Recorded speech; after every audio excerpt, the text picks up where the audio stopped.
Karens, a name that signifies chaos, You think? disorderliness, terror, and a lot of trouble. But what happens when entitled individuals face off with the law in an epic courtroom battle?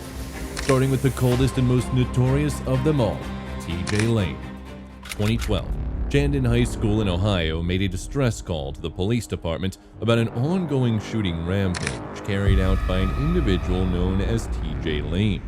We had shots fired, gunshots, multiple gunshots. 911. Chandon High School, Indy Police up here. Was there someone in the building with you? 17-year-old T.J. Lane is said to have targeted the cafeteria of the school, where he opened fire which claimed the life of 3 victims, leaving 3 others badly wounded and in need of medical assistance. Lane is finally arrested with multiple charges of felonious assault, 2 counts of aggravated murder, and 3 counts of attempted aggravated murder. By the look of things, Lane was looking at a really lengthy amount of time in prison. One would have thought an arrest would be enough to bring out the remorse in T.J. Lane. This, however, was not the case, as Lane appears in court with a white shirt, carrying a written tag confirming his new identity, a killer. This, however, was not just the beginning of Lane's show of disdain and lack of remorse. He made gestures at the parents and the court, and even made a shocking statement which sparked an outrage from the court and the entire country at large. The parents of one of the deceased children expressed shock at Lane's unremorseful nature, giving the weight of the crime he committed. At least one would have thought he lost his senses for a moment, but Lane gave a most shocking reaction which perhaps sums up as the highlight of this video. The parent of Nick, one of the unfortunate victims Lane put down, gets a chance to speak to him, and Lane makes a most outrageous reaction. Owing to the severity of the crime, T.J. Lane is handed a verdict of 3 life sentences without any possibility of parole. But you won't believe the next case. At about midday on an undisclosed date, the communications department of a courthouse received an anonymous call from a later identified individual known as Alan McCarty, in which he threatened the life of the judge he mistakenly believed took his children from him in a child custody case. Gun pointed at your building. Sir, what is going on? Who the you calling, sir, you stupid? Where's your judge? Alan McCarty obviously took the situation a step too far and was charged with making death threats against the judge. A year later, Alan McCarty appears in court, this time presided by a different judge to begin his trial, in which he yet again exhibited a lack of respect to the highest office in the courthouse. My kids. The convicted Alan McCarty is eventually found guilty and appears in court again, but this time for his verdict. This didn't go down so well with the culprit Alan, who, as his charges were being read aloud to him, continues to speak out of turn to disrespect the sitting judge. The judge at this point is given little to no choice and orders that he be taken to a back room with a one-way mirror to continue his hearing. McCarty was charged with 2 counts of extortion and threatening unlawful harm. He is found guilty and handed a minimum of 20 years in prison. The next case, and perhaps our shortest story, involves an individual making a public threat against the courthouse. Bryce Rhodes, the notorious criminal that was convicted for the cold murder of 3 individuals, including 2 teenage boys. Bryce is classified as so spontaneous and dangerous that he is being let out in restraints. On May 8, 2019, he was accused of threatening a corrections officer and his family. The situation got heated real quick, and Bryce was seen to be involved in a verbal altercation with the sitting judge in which he made a direct threat. Further verbal altercations between Judge and Bryce took place, in which Judge recognized the threat against the court and slammed him with fresh charges. The case is ongoing and inconclusive as of now. Our next case, quite a spectacle, was classified by the sitting judge as the worst case she has ever presided. This is Ronnie O'Neill, a double homicide suspect living in Riverview, Florida. Ronnie O'Neill was a 29-year-old father of 2 living with his girlfriend in Riverview, Florida.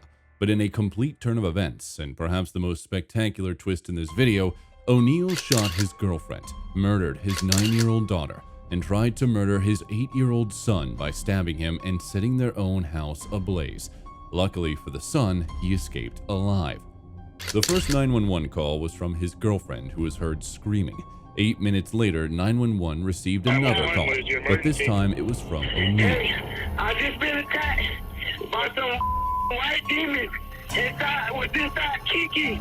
Kiki, her name is Kiki, and she tried to kill me.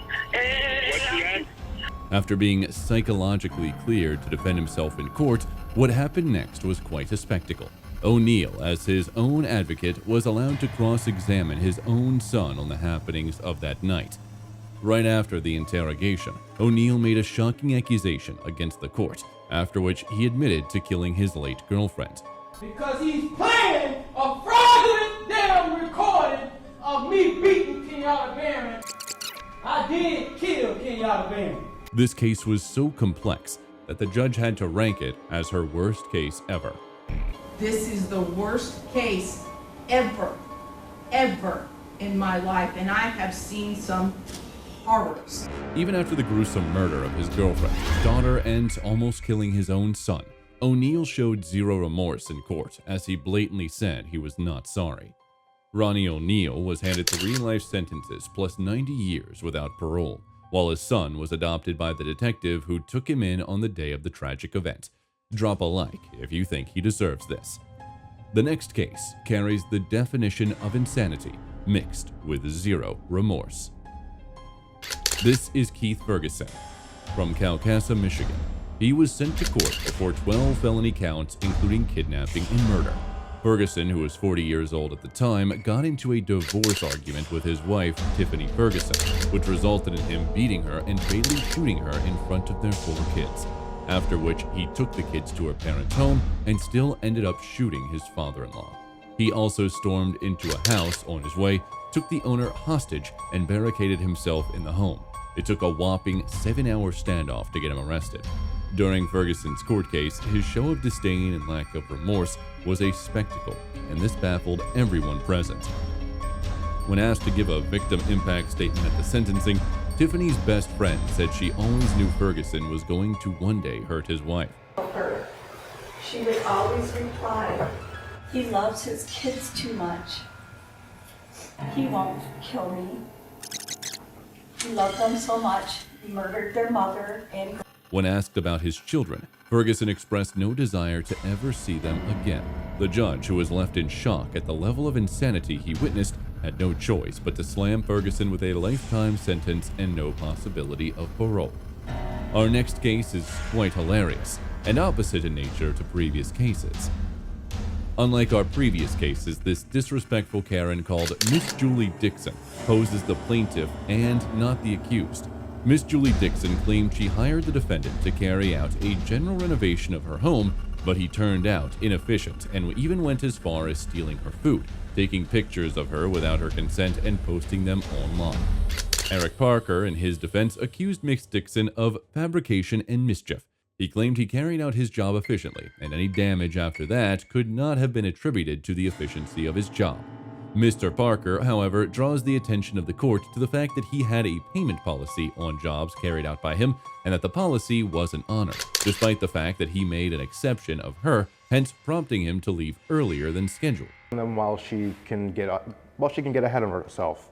So I figured, I could probably just charge her $500 per appliance, and then when I finish that, then, Unfortunately for Miss Dixon, Judge Porter, the presiding judge, refused to rule against the defendant due to the lack of substantial evidence or documents to back up her claims.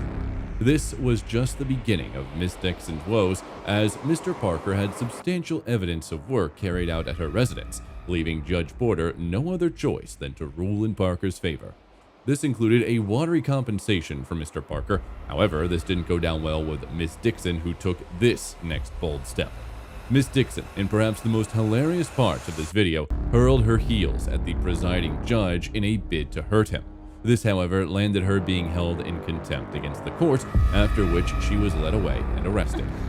Miss Dixon, you are hereby held in contempt of court. You are under arrest, ma'am. In the end, not even the entitlement, disdain, and lack of remorse from these Karens was enough match for the force of the law. If you enjoy videos like these, like, comment, subscribe, and watch out for our next video.